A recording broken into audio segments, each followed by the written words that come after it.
Pelatihan dasar calon pegawai negeri sipil Kabupaten Mamuju, Provinsi Sulawesi Barat tahun 2022.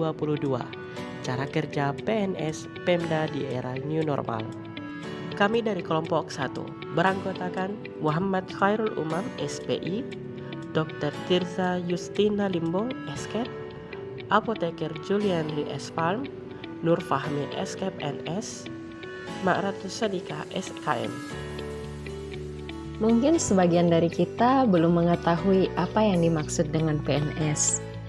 Nah, PNS sendiri merupakan warga negara Indonesia yang memenuhi syarat tertentu, diangkat sebagai pegawai ASN secara tetap oleh pejabat pembina kepegawaian untuk menduduki jabatan pemerintahan, dan memiliki nomor induk kepegawaian secara nasional.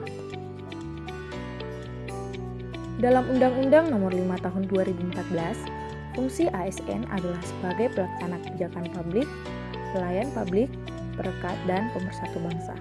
Sedangkan tugas ASN adalah yang pertama, melaksanakan kebijakan publik yang dibuat oleh pejabat pembina kepegawaian sesuai dengan ketentuan peraturan perundang-undangan.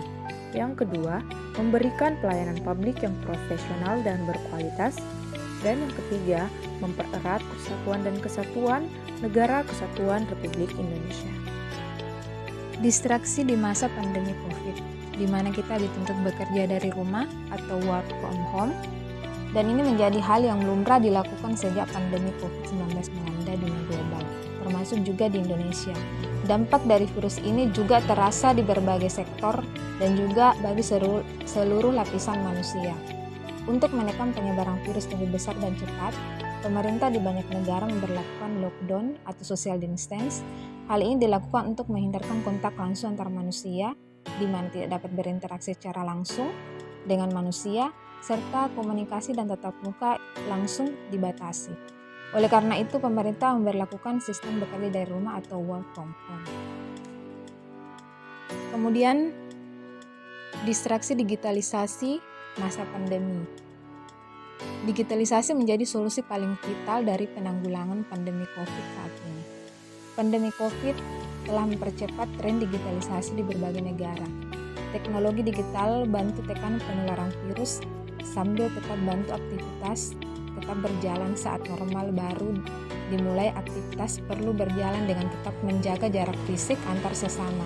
Ternyata pandemi menjadi stimulus bagi masyarakat untuk lebih menggunakan teknologi dalam kegiatan sehari-hari. Dan tren teknologi ini menjadi solusi untuk berbagai sektor, mulai dari dunia pendidikan, kesehatan, bisnis, serta pelayanan publik. Penggunaan tren teknologi di berbagai sektor. Yang pertama di sektor atau di dunia pendidikan, yaitu seperti adanya inovasi belajar jarak jauh.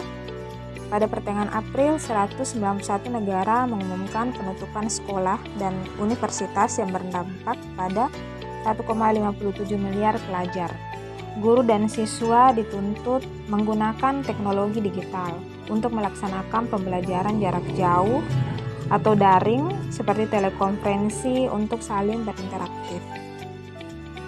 Kemudian di sektor atau dunia kesehatan, di mana kita ketahui bahwa rumah sakit jadi tempat yang paling rentan dalam penularan virus di tengah pandemi. Adanya teknologi telehealth memfasilitasi layanan kesehatan jarak jauh, seperti konsultasi dokter lewat aplikasi untuk menentukan diagnosis secara otomatis. Kemudian di sektor atau dunia bisnis, di mana pelaku usaha harus melakukan adaptasi di masa pandemi COVID karena keterbatasan untuk berinteraksi kepada para konsumen. Dengan penggunaan teknologi digital, pembuatan website merubah pola usaha untuk mengembangkan usaha, seperti belanja online yang terjadi saat ini dengan pesan antar makanan atau kebutuhan pokok. Banyak UMKM beralih ke digital selama pandemi. Kemudian di sektor atau dunia pelayanan publik. Dalam pemberian pelayanan publik, terlebih di tengah pandemi, yang sedikit atau banyak memberikan dampak kepada seluruh pihak. Hal Hal ini sangat memerlukan berbagai terobosan baru agar bisa survive dengan segala kondisi pandemi. Dan ini memaksa setiap orang beralih dari tatanan dan kebiasaan konvensional menjadi serba digital. Ternyata pandemi telah mendorong beberapa kemajuan di bidang teknologi. Proses digitalisasi di berbagai sektor dipaksa untuk beradaptasi dan kita bergantung padanya saat pandemi. Cara kerja PNS di era new normal. Pemerintah telah menerapkan sistem kerja ASN mengikuti tatanan normal baru atau new normal, di mana tatanan tersebut dibuat lebih fleksibel mengikuti kebijakan daerah masing-masing dalam Surat Edaran Menteri Pan-RB Nomor 58 Tahun 2020 tentang sistem kerja pegawai aparatur sipil negara dalam tatanan normal baru. Ditegaskan bahwa ASN tetap menjalankan tugas dan fungsi secara produktif. Ada 3 cara kerja yang dapat diterapkan di era new normal. Yang pertama, penyesuaian sistem kerja. Menerapkan sistem kerja yang lebih fleksibel dengan sistem WFO atau Work from Office. Melakukan tugas kedinasan di kantor atau WFH, Work from Office, dan melakukan tugas kedinasan di rumah. Yang kedua, membangun budaya sehat. Penerapan protokol kesehatan kepada seluruh ASN yang bekerja di kantor wajib menggunakan masker dalam menjalani sistem kerja baru. ASN juga diwajibkan menjaga jarak atau social distancing, tidak berjabat tangan, rajin mencuci tangan, dan tidak berkerumun. Yang ketiga, penerapan teknologi digital dalam pekerjaan. Penerapan teknologi digital dalam pekerjaan yaitu dengan mengurangi kunjungan kerja dengan melakukan video conference atau rapat virtual video conference yang memungkinkan kita berdiskusi dengan rekan kerja yang tidak bekerja pada satu lokasi. Tidak hanya sekedar berkomunikasi, tetapi dapat bekerja dengan berbagi layar saat melakukan presentasi.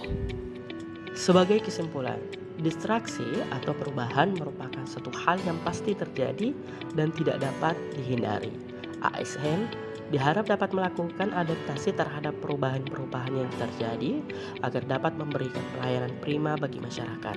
Hal ini tentu dapat dicapai jika ASN memiliki kompetensi yang baik. Di sisi lain, kebijakan atau aturan mengenai sistem kerja ASN telah memberikan kelonggaran agar dapat bersifat fleksibel terhadap perubahan yang terjadi seperti adanya pandemi COVID-19, distraksi digitalisasi. Sehingga ASN diharap dapat ambil bagian dari kemajuan ini guna mencapai pelaksanaan tugas yang efektif dan efisien. Cukup sekian, terima kasih. Assalamualaikum warahmatullahi wabarakatuh.